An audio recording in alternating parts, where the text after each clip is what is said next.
Hello बच्चों, तो अपना अगला टॉपिक क्या होगा भाई? टॉर्क ऑन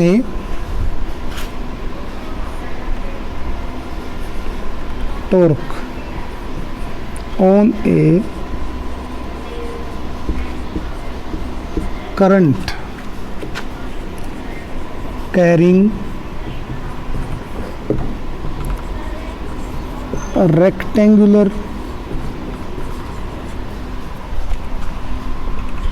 coil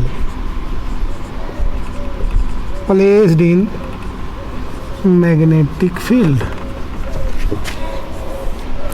टॉर्क बताना है करंट कैरिंग रेक्टेंगुलर कोयल के ऊपर, जो हमने कहाँ रख दी भाई? एक मैग्नेटिक फील्ड में रख दी। देखो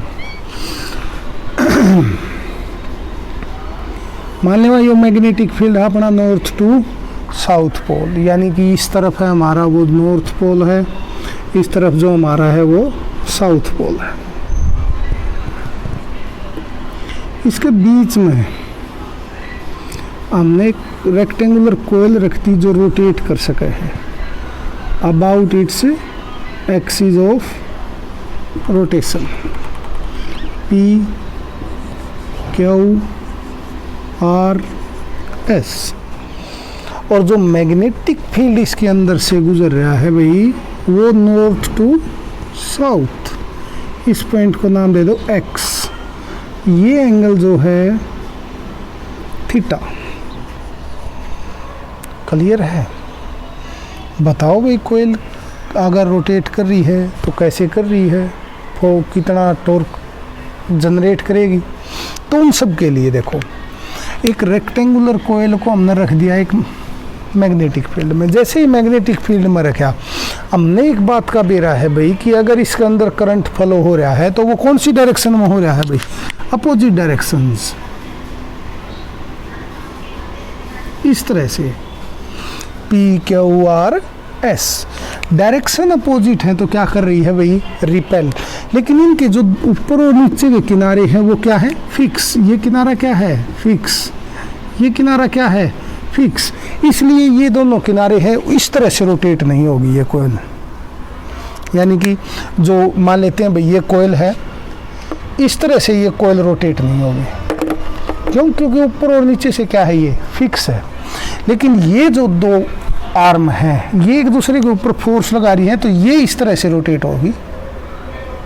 क्लॉकवाइज भी हो सकती है और एंटी क्लॉकवाइज भी, वो डिपेंड करती है कि हमारा फोर्स किस तरफ चल रहा है। तो ये अगर रोटेट हुई तो ये क्या पैदा करेगी? टॉर्क पैदा करेगी। टॉर्क से पहले हम थोड़ा सा देखते हैं कि इन दो आर्म के ऊपर जो फोर्स है वो कितना लग रहा है भाई। जैसे हम चाहें कि भाई P Q आर्म है, इसके ऊपर कितना फोर्स है, R S आर्म है, इसके ऊपर कितना फोर्स है, तो वो फोर्स हमने देखना है भाई। तो फोर्स कितना होगा? फोर्स P Q के ऊपर I L B sine theta, इसको मान लेते हैं हम L, इसको मान लेते हैं हम लेंथ, और ये क्या है? Breadth. ILB sine theta. Length और B देखो ये इस तरह से है, मैग्नेटिक फील्ड इस तरह है, तो क्या है? नॉर्मल है। तो साइन थीटा की जगह क्या होगा? साइन 90, और साइन 90 की वैल्यू है अगर भाई 1 वैल्यू रख दी तो फोर्स P Q के ऊपर कितना होगा? ILB। सिमिलरली फोर्स जो है RS पे कितना होगा भाई? ILB sine theta. साइन कितना होगा? 90 होगा, क्योंकि लेंथ तो ये है, मैग्नेटिक फील्ड ये है, ये कितनी है भाई? 90 डिग्री है, और 90 डिग्री है तो साइन 90 की वैल्यू है अगर भाई हमारे पास 1। तो FRS ILB। दो फोर्स हैं, दोनों इक्वल हैं और क्या है? रिपेल अपोजिट कर रहे हैं। तो ये जो दोनों फोर्स के जो पेयर है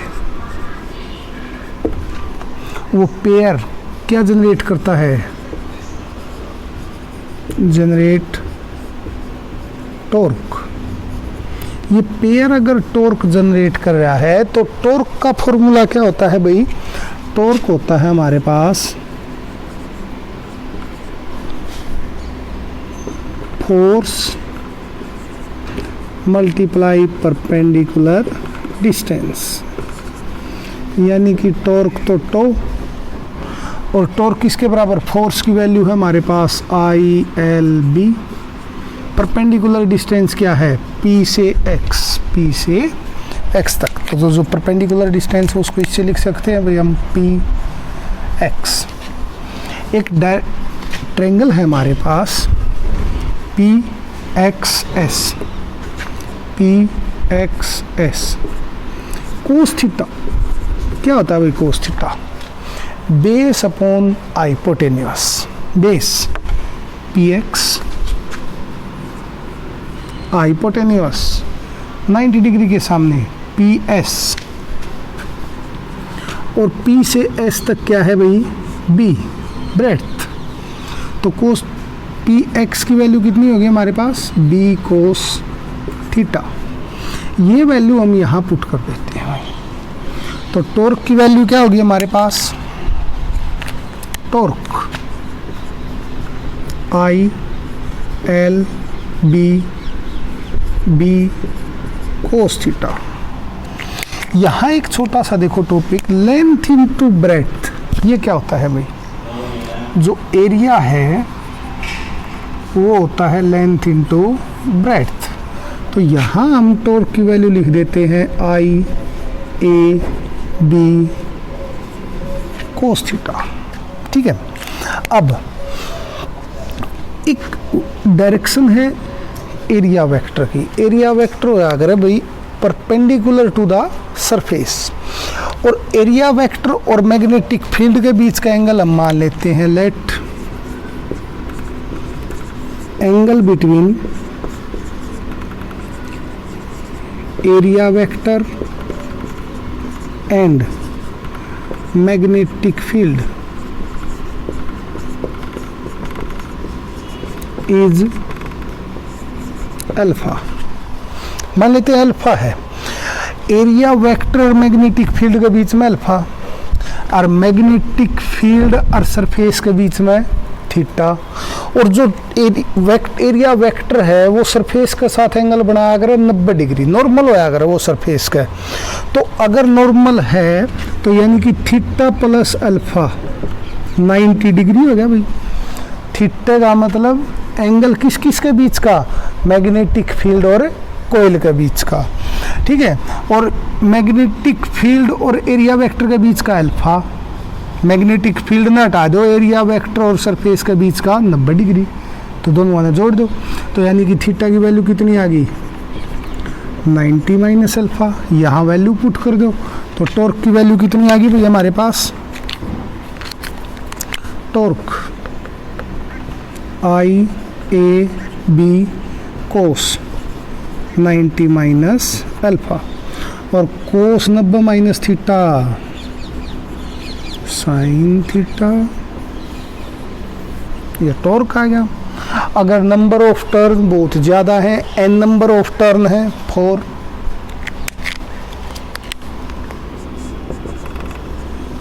n नंबर ऑफ टर्न्स, तो टॉर्क की वैल्यू कितनी हो जाएगी? N I A B sine theta. समझ में आया होगा? यो अपना टॉर्क है, एक छोटा सा टॉपिक। सिर्फ इस पूरा टॉपिक में जो मेन चीज़ थी वह यह थी कि अगर मैग्नेटिक फील्ड और कोयल के बीच में थीटा, मैग्नेटिक फील्ड और नॉर्मल के बीच में 90 डिग्री, और जो नॉर्मल के बीच में 90 है, सॉरी अल्फा है, यो नॉर्मल हो गया भाई, एरिया वेक्टर हो गया यो एरिया वेक्टर, इनके बीच में अल्फा। एरिया वेक्टर इसके गलत जो एंगल बनाया करे वो कितना बनाया करे भाई? 90 डिग्री। यो एंगल पूरा यहाँ तक 90 डिग्री, तो दोनों अल्फा प्लस थीटा कितने हो गए? 90 हो गए। यह चीज़ नोटिस कर लियो।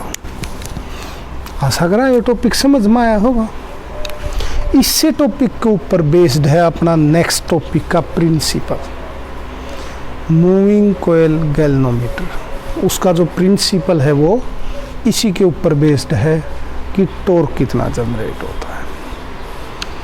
तो बहुत जल्द फिर मिला अगले टॉपिक में, तब तक जुड़े रहो, स्टे सेफ। एक इन्फॉर्मेशन है कि अनलॉक 4 की गाइडलाइन आने वाली है भाई, और उसमें एक आगे कि स्कूल और कॉलेज बंद रहेंगे, यानी कि अगस्त से अगला महीना सितंबर, तो यानी कि सितंबर का महीना में भी स्कूल खुलने की कोई गुंजाइश नहीं है।